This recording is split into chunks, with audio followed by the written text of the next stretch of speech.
Assalamualaikum warahmatullahi wabarakatuh. Waalaikumsalam warahmatullahi wabarakatuh. Dalam presentasi kali ini, saya Anissa Karina dan rekan saya Wargiono Utomo akan memaparkan strategi dan dinamika inovasi pendidikan vokasi. Sebelumnya, mohon izin kepada Bapak dosen dan rekan-rekan sekalian untuk kami menyampaikan materi kami. Yang pertama akan dipaparkan oleh Pak Wargiono. Pada Pak Wargiono, monggo dipersilahkan. Terima kasih Bu Anissa yang telah memberikan waktu dalam presentasi strategi dan dinamika inovasi pendidikan vokasi. Strategi inovasi dan kerangka kerja strategi inovasi. Yang pertama, strategi inovasi dapat didefinisikan sebagai rencana yang akan memungkinkan perusahaan untuk mencapai suatu tujuan jangka panjang melalui suatu penggunaan inovasi. Kemudian, rencana inkremental, fungsional, dan telah ditentukan sebelumnya yang mengatur alokasi sumber daya ke berbagai jenis inovasi untuk mencapai suatu tujuan strategis perusahaan secara menyeluruh. Kemudian, kerangka keputusan yang memandu perusahaan tentang kapan dan bagaimana perusahaan ini harus secara selektif atau menyeleksi, meninggalkan masa lalu, dan mengubah bagaimana strateginya, mengubah bagaimana strategi dan tujuan perusahaannya untuk fokus pada bisnis masa yang akan datang. Next.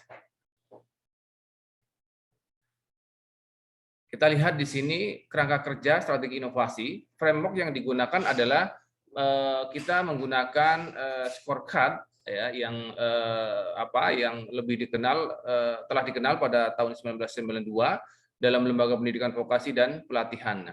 Adapun framework strategi inovasi ini, kalau kita lihat ini banyak teknik dan strategi inovasi ini, diantaranya bisa menggunakan SWOT analisis, kemudian PES, kemudian growth or share metric, kemudian GE, McKinsey matrix, kemudian Porter's five forces, kemudian business system, value chain, value configuration, balance scorecard. Nah, ini balance scorecard ini yang akan kita gunakan dalam rangka strategi inovasi. Kemudian saya lanjutkan, ada VRIO, kemudian 5D, S3 PE framework, kemudian ada 4 PEs marketing, kemudian ada FX. Oke, next. Nah, kerangka kerja inovasi Univox ya, ini kita menggunakan buku dari kajian Univox ya. Ini kalau kita lihat ada guide self assessment, kemudian guide self assessment ini, penilaian diri ini terdiri dari innovation toolbox. Innovation toolbox ini ada balance, kita menggunakan balance scorecard, kemudian ecosystem map. Nah, di dalam satu balance scorecard ini ada strategi and management, teaching and learning, product and services, ecosystem relationship and management. Kemudian di dalam satu ecosystem map ini ada komitmen ya, komitmen, kemudian innovation potensial ya. Baru menjadi suatu tracking progress di dalam suatu ukuran, diantaranya menggunakan inovasi praktis dan juga rencana aksi. Nah, kemudian setelah itu kita capturing inovasi performance, jadi kita melihat suatu kinerja inovasi dengan cara prosesnya yaitu konsultasi dengan stakeholder, kemudian ada identifikasi, kemudian ada innovation action plan, kemudian ada hasil daripada sharing. Kemudian output yang akan didapatkan yaitu ada inovasi praktis dan juga rencana aksi. Oke. Nah, kemudian ada periodik untuk review dan juga institutional strategy and innovation action. Oke, next. Nah, tujuan daripada balance scorecard ini adalah menetapkan penilaian berbasis bukti kinerja inovasi lembaga terhadap kerangka inovasi Univox melalui proses partisipatif. Buat dasar untuk mengukur kinerja dan kemajuan di sepanjang skala inovasi, ini mencakup 4 langkah dari awal pengembangan untuk inovasi yang berkelanjutan, kemudian secara aktif melibatkan pemangku kepentingan atau stakeholder dalam proses inovasi dengan memanfaatkan berbagai ide-ide mereka dan mengembangkan kapasitas mereka sebagai partner dalam skill dan inovasi. Kemudian menginformasikan strategi institusi. Jadi kita menginformasikan daripada strategi-strategi inovasi lembaga. Berlanjut mengidentifikasi tindakan masa depan, masa yang akan datang untuk meningkatkan suatu potensi dari inovasi, mengidentifikasi dan mendokumentasikan praktik inovatif untuk pembelajaran suatu lembaga dan jaringan internasional. Kemudian selain itu menginspirasi atau inspiration peluang dan jaringan internasional. Next. Balance scorecard didasarkan pada asumsi-asumsi berikut, diantaranya adalah sebagai lembaga beroperasi dalam domain organisasi yang khas dari institut pembelajaran, di mana dari institusi pembelajaran, di mana strategi dan manajemen merupakan suatu poros penting untuk mengawasi hubungan dengan manajemen, hubungan ekosistem, pengajaran dan pembelajaran, serta produk layanan. Nah, ini dianggap sebagai suatu dimensi inovasi yang berbeda namun sama pentingnya. Kemudian inovasi adalah sebenarnya pendekatan secara luas yang komprehensif yang dapat diimplementasikan pada sebuah lembaga vokasi ya dalam konteks operasional yang berbeda. Hal ini memungkinkan tingkat komparabilitas dan potensi pembelajaran di antara lembaga-lembaga vokasi. Kemudian prinsip pengukuran kinerja berkaitan dengan efisiensi, efektivitas, hasil dan legitimasi atau pengakuan kontribusi terhadap suatu lembaga-lembaga vokasi. Kemudian yang keempat, pedoman pengukuran kinerja inovasi sangat penting untuk mendokumentasikan baseline-nya, basisnya dan kemajuannya. Next. Kita lihat di sini ukuran atau dimensi. Bagaimana mengukur daripada kinerja inovasi tadi. Nah, di sini kita gambarkan adalah inovasi. Inovasi ini kan diukur dari strategi dan manajemennya, kemudian teaching and learning, kemudian ada ekosistem relation and management, kemudian ada produk dan jasanya. Ini ukuran daripada dimensi inovasi. Next. Kemudian penilaian diri, self assessment, ini melakukan penilaian diri diantaranya mengidentifikasi, saya ulang, penilaian diri ini adalah suatu proses penilaian mandiri terpadu ya atau guided self assessment atau disingkat GSA yang didukung oleh konsultasi terstruktur dengan pemangku kepentingan atau stakeholder yang utama. Nah, konsultasi ini dirancang untuk mendapatkan suatu masukan-masukan ya tentang situasi inovasi yang saat ini berada di lembaga vokasi atau TVET dan untuk mendiskusikan ide-ide untuk mengembangkan di masa depan. Nah, temuan-temuan tersebut kemudian kita proses dan kita analisis yang memungkinkan praktik-praktik inovatif ini dan bagaimana peluang-peluangnya untuk suatu improvement, perbaikan, dan juga mengidentifikasi serta berkontribusi pada proses inovasi yang sistematis di suatu lembaga vokasi. Nah, bagaimana cara melakukan penilaian diri? Dengan cara mengidentifikasi tujuan yang konkret yang terkait dengan strategi inovasi secara menyeluruh. Kemudian selain itu mengkonsolidasikan bukti inovasi dari seluruh institusi yang mempertimbangkan feedback atau umpan balik dan perspektif. Selain itu mengidentifikasi kekuatan secara kelembagaan dan juga praktik inovatif yang dikomunikasikan untuk mengkonsolidasikan profil daripada lembaga vokasi tersebut. Nah, selain itu menginformasikan strategi kelembagaan, kemudian tindakan dan pencapaian atau goal pengembangan daripada inovasi. Next. Bagaimana proses guided self assessment yang dirancang sebagai sebuah proses yang fleksibel yang harus disesuaikan dengan konteks secara spesifik dan tingkat kematangan atau maturity masing-masing suatu lembaga. Kemudian selain itu proses partisipatif yang diinformasikan oleh perspektif perwakilan dari berbagai pemangku kepentingan atau stakeholder. Sebuah proses yang mendorong penilaian dan refleksi berdasarkan bukti kinerja, kekuatan dan peluang untuk pengembangan daripada mencapai skor yang tinggi. Proses siklusnya yang memasukkan penilaian diri secara teratur ke dalam suatu manajemen rutin dan upaya untuk meningkatkan tingkat inovasi suatu lembaga. Next. Nah, ini kira-kira kita lihat di sini adalah prosesnya suatu penilaian mandiri, self assessment tadi. Nah, ini ada introductory meeting ya, prosesnya, kemudian pengenalan di dalam suatu pertemuan, dalam hal ini di-share untuk memahami suatu tujuan daripada lembaga itu ya, tujuan daripada lembaga itu, bagaimana lembaga ini juga bisa mendapatkan suatu pemahaman tentang inovasi.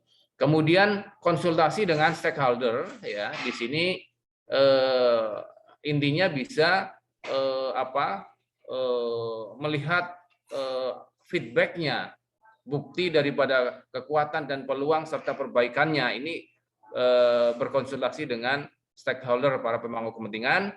Kemudian yang berikutnya adalah innovative practice identification.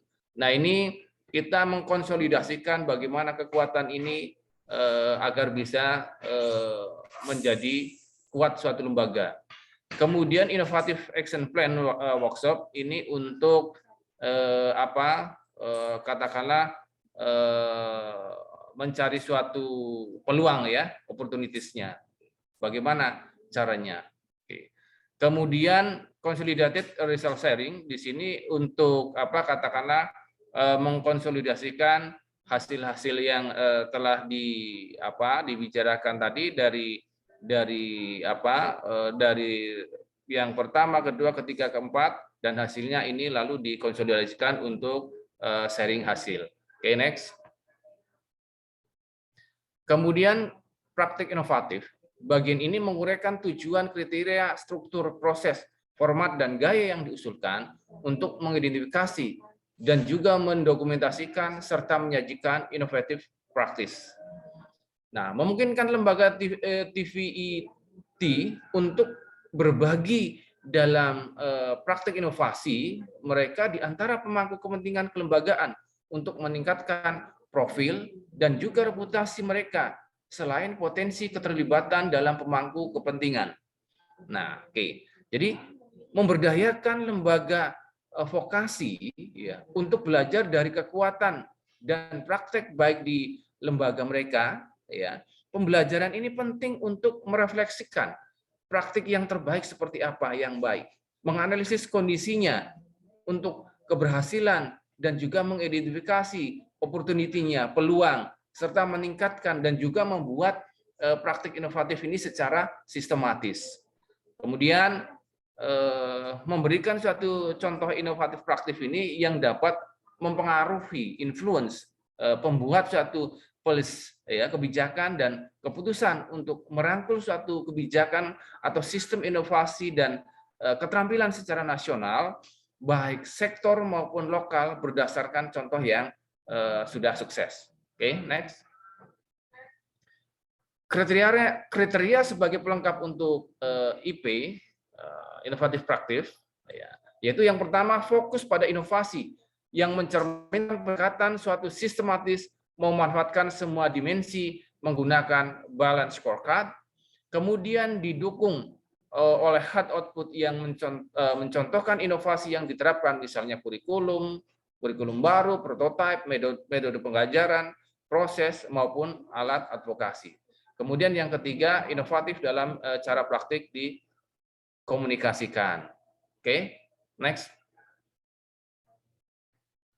Kemudian struktur dapat bervariasi sesuai dengan media komunikasi yang dipilih. Namun inovatif praktif ini diharapkan mencakup hal-hal sebagai berikut, yaitu yang pertama, garis besar kekuatan yang diidentifikasi selama penilaian diri. Uraikan langkah-langkah yang diambil dan hasil inovasinya yang disampaikan. Kemudian menganalisis hasil dari inovasi praktis itu, jika memungkinkan, sertakan dampak yang diharapkan di bidang-bidang seperti kemampuan kerja, pendaftaran, dan pendapatan. Kemudian yang keempat, menganalisis pelajaran yang dipetik, ya, masalah yang diatasi, dan kunci keberhasilan maupun faktor konteks. Hal ini termasuk metode untuk mensistematisasikan pendekatan penggunaan kerangka kerja inovasi pada lembaga-lembaga yang berada di bawah Univox. Gitu. Next. Prosesnya meliputi langkah-langkah sebagai berikut: mengidentifikasi oleh lembaga vokasi tentang praktek inovasi seperti apa, dan juga metode komunikasinya berdasarkan hasil konsultasi tersebut. Kemudian versi yang pertama dari laporan inovasi praktis ini yang disiapkan oleh lembaga vokasi. Kemudian tinjauan sejawat atau peer, ya, atau jaminan kualitas oleh UNESCO maupun UNEVAC. Gitu. Next. Kemudian gaya, bahasa, dan format. Ingatlah hal berikut ketika laporan IP ini harus ada kompilasi, ya, paling tidak ada kompilasi maksudnya. IP ini, praktik inovasi ini harus menjadi kisah inspiratif yang berbasis evidence, bukti. Harus praktis, komunikatif, dan efektif sebagai alat dalam konteks yang lebih besar maupun sebagai dokumen yang berdiri sendiri. Masyarakat adat akan dikelompokkan bersama dalam keluarga dengan narasi dan kisah sukses yang serupa. Kemudian bahasa disesuaikan dengan bahasa resmi yang digunakan oleh suatu lembaga maupun audiens yang dituju untuk didiseminasikan. Nah, format inovatif ini didorong, ya, dokumen yang tertulis yang dimungkinkan tetapi video, ya, bisa situs web dan juga alat elektronik maupun kombinasi dari media ini juga merupakan suatu pilihan maupun opsi. Next. Rencana aksi inovasi, bagaimana rencana aksi inovasi ini? Nah, kita definisikan dulu di sini. Innovation Action Plan atau IAP adalah keluaran penting dari proses yang dijelaskan dalam kerangka kerja ini. Nah, prosesnya bagaimana? Inovasi aksi ini dikembangkan dalam lokakarya partisipatif pada suatu lembaga vokasi. Suatu lembaga vokasi yang dihadiri oleh para pemangku kepentingan atau stakeholder secara internal lembaga maupun secara eksternal. Nah, template rencana aksi inovasi, template ini juga digunakan untuk memandu identifikasi tujuan, sasaran, hasil yang diinginkan, dan informasi lain. Ini ada template-nya sebenarnya, ada template aksi inovasi. Oke, next. Nah, kemudian berikutnya saya sampaikan kembalikan kepada Bu Anissa. Silakan Bu Anissa, waktu dan tempat kami persilakan. Ya, terima kasih Pak Wargiono. Selanjutnya akan saya lanjutkan tentang dinamika inovasi dalam pendidikan vokasi. Nah, teknologi di dalam perkembangannya ini tentunya membawa perubahan dalam kehidupan kita sehari-hari, termasuk perubahan di bidang pendidikan juga. Nah, berdasarkan historisnya, pendidikan dari masa ke masa, paradigma politik, dan kekuasaan ikut mewarnai adanya model pendidikan di Indonesia ini. Nah, hal ini dikarenakan sistem pendidikan akan kembali ke stakeholder yang paling berkuasa dalam pengambilan kebijakan, sehingga muncul suatu slogan yang tumbuh di masyarakat, ganti menteri, ganti kebijakan, seperti itu, ya, termasuk di dalamnya terjadi perubahan kurikulum. Nah, untuk sejarah kurikulum di Indonesia ini mulai dari kurikulum 94 yang menekankan pada pembentukan karakter manusia. Kemudian ada kurikulum muncul baru, kurikulum 1952. Ini kebijakannya tentang pelajaran yang dihubungkan dengan kehidupan sehari-hari. Kemudian muncul lagi berikutnya kurikulum 64 yang kebijakannya pembelajarannya dipusatkan pada program Pancawardhana. Muncul lagi baru kurikulum 68, yaitu pelajarannya berupa kelompok pembinaan Pancasila, pengetahuan dasar, dan kecakapan khusus. Muncul lagi tahun 75, kurikulum 75, pelajarannya dirinci menjadi TIU dan TIK. Maksudnya ini untuk yang kelompok-kelompok sendiri. Kemudian muncul lagi kurikulum 1984 yang memposisikan siswa sebagai subjek belajar. Kemudian muncul baru lagi kurikulum 94 dan suplemen kurikulum 99. Jadi perpaduan kurikulum-kurikulum sebelumnya. Kemudian muncul kurikulum KBK di tahun kurikulum 2004. Ini menekankan pada ketercapaian kompetensi. Terus muncul baru lagi KTSP kurikulum 2006. Ini menetapkan standar kompetensi dan kompetensi dasar dan guru mengembangkan silabus. Jadi mulai dikembangkan silabusnya. Kemudian kurikulum 2013 yaitu memfokuskan pada pemerolehan kompetensi-kompetensi tertentu oleh peserta didik. Jadi itu tadi sejarahnya. Kemudian pentingnya inovasi dalam dunia pendidikan. Nah, di era 4.0 ini kemajuan teknologi semakin pesat sehingga mempengaruhi beberapa sektor dari kehidupan manusia, tidak terkecuali di dunia pendidikan itu sendiri, yaitu berdasarkan sudut pandang atau paradigma suatu pendidikan.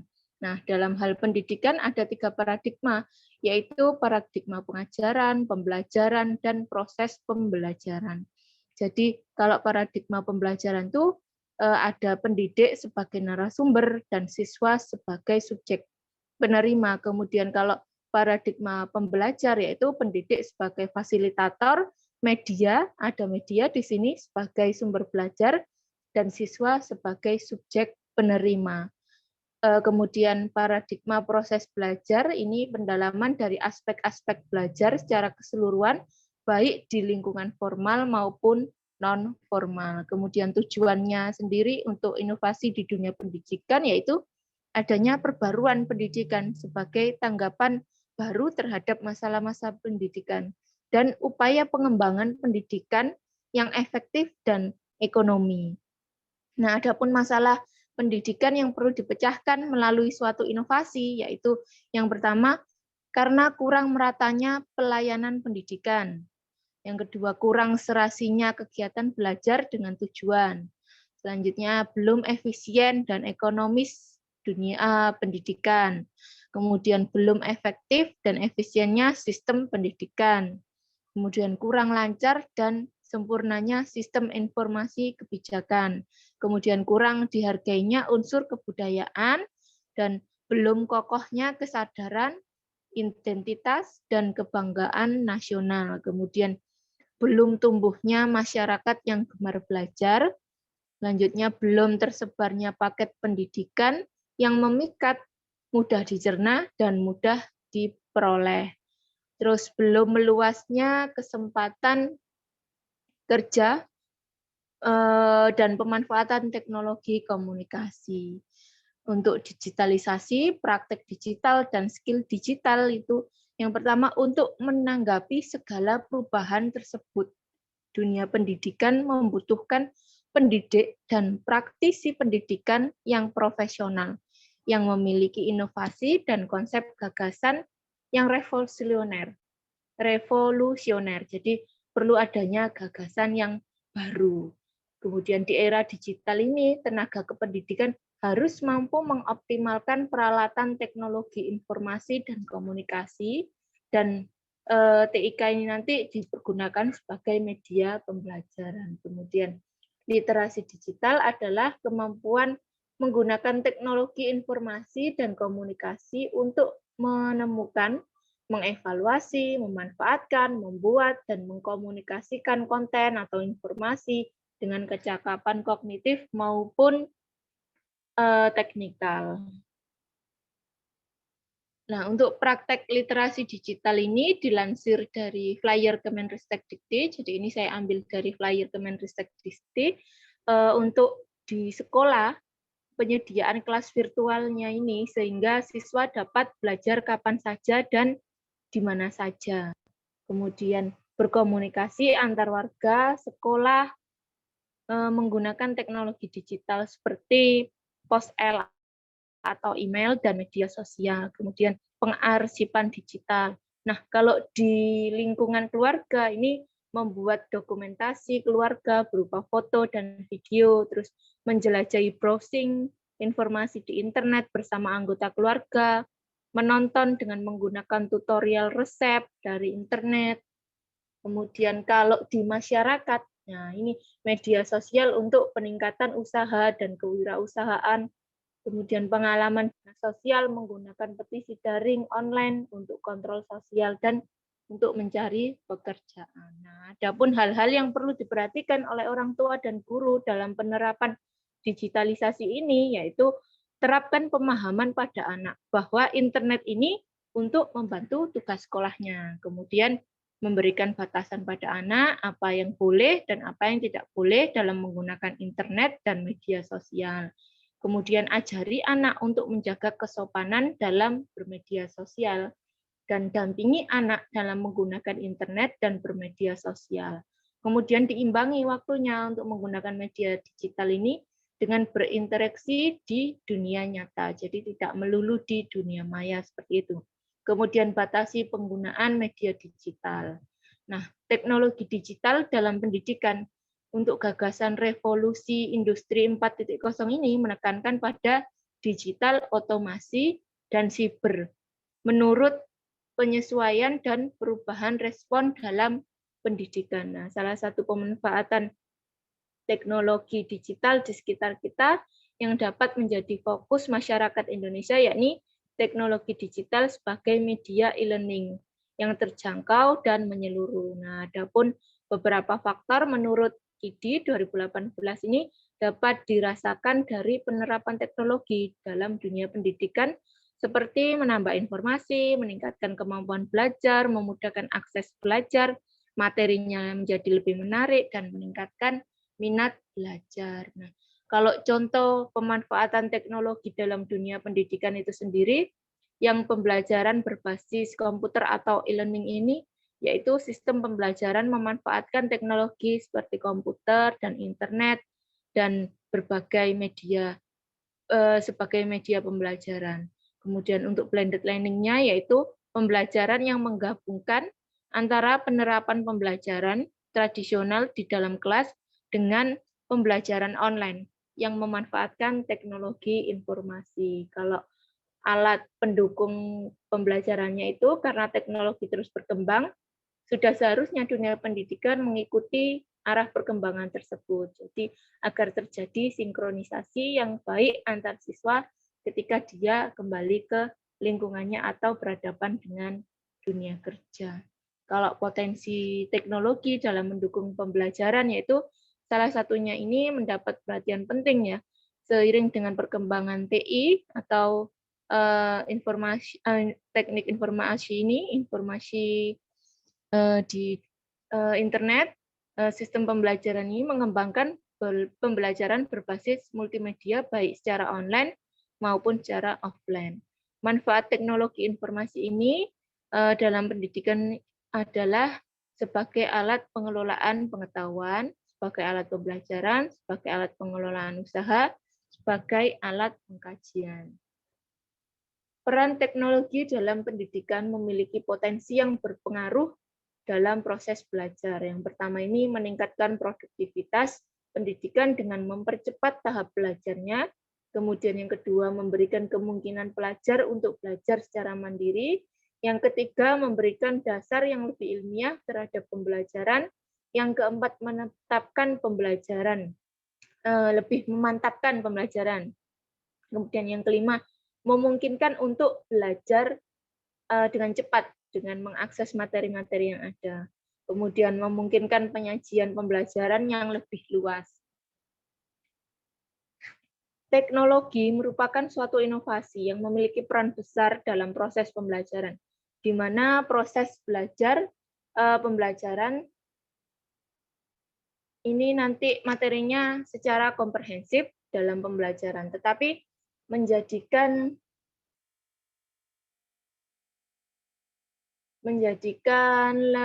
peserta didik lebih efektif dalam belajar, yakni tidak hanya memilih menu dalam bentuk ikon materi agar ajar dapat secara cepat ditampilkan. Nah, materi belajar ini dapat divisualisasikan dalam berbagai format dan bentuk dinamis dan interaktif peserta didik. Peserta didik ini nanti akan termotivasi dalam melakukan proses pembelajaran mulai dari awal belajar, pemberian materi secara interaktif, sampai pada tahap evaluasi melibatkan peran teknologi di dalamnya. Seperti itu yang dapat kami sampaikan. Apa ada tambahan dari Pak Wardiono?